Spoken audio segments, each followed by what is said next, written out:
Alors Caroline, nous allons maintenant faire un gratin de pommes de terre. I love them. Ah, A alors, potato gratin to go along with the lamb. il nous faut du lait, Some milk, du gruyère, some gruyère, some cheese, de la crème liquide, some liquid crème fraîche, du sel, du poivre, salt, pepper, and un petit peu de muscade nutmeg, as always. et un petit peu de beurre. Okay, and a little butter.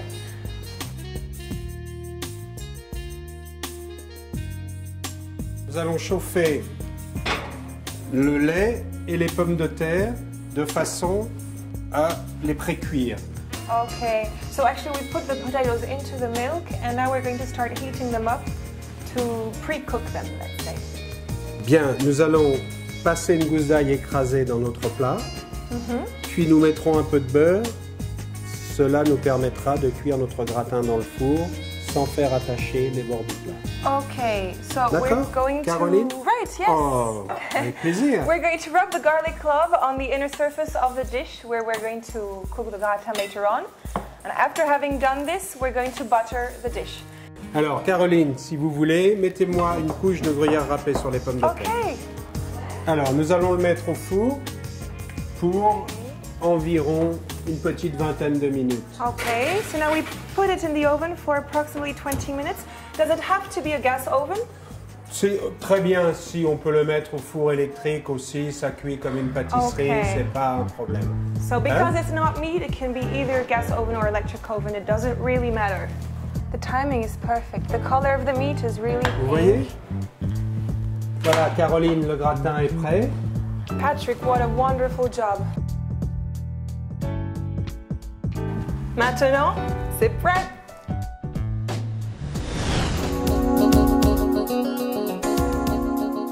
Nous allons préparer le fond de tarte que nous allons cuire séparément avant de mettre les fruits. Okay, so first we're going to start preparing the pastry itself before adding any fruit to it.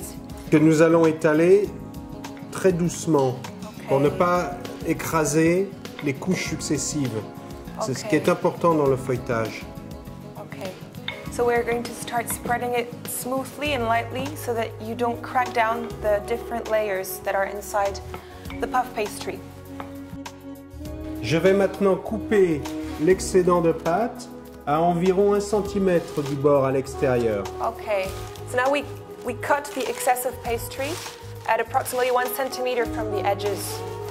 Il est très important de préparer la pâte avant Okay, so it's very important to start preparing the pastry in the first place. et de la laisser reposer au frais avant de la mettre à cuire.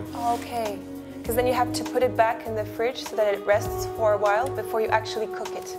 Vous relevez avec votre main, vous pincez la pâte en même temps que vous la pincez avec la pince. Bien, alors Caroline, j'ai fini de dénoyauter nos mirabelles Okay, so now we've taken all the stones out of the Mirabelle plums.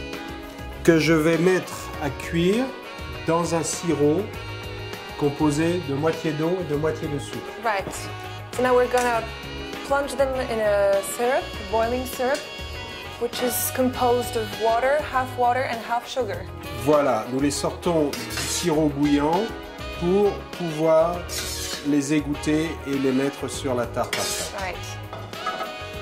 Now the purpose of this manipulation is to drain them so that afterwards we can put them in the pastry.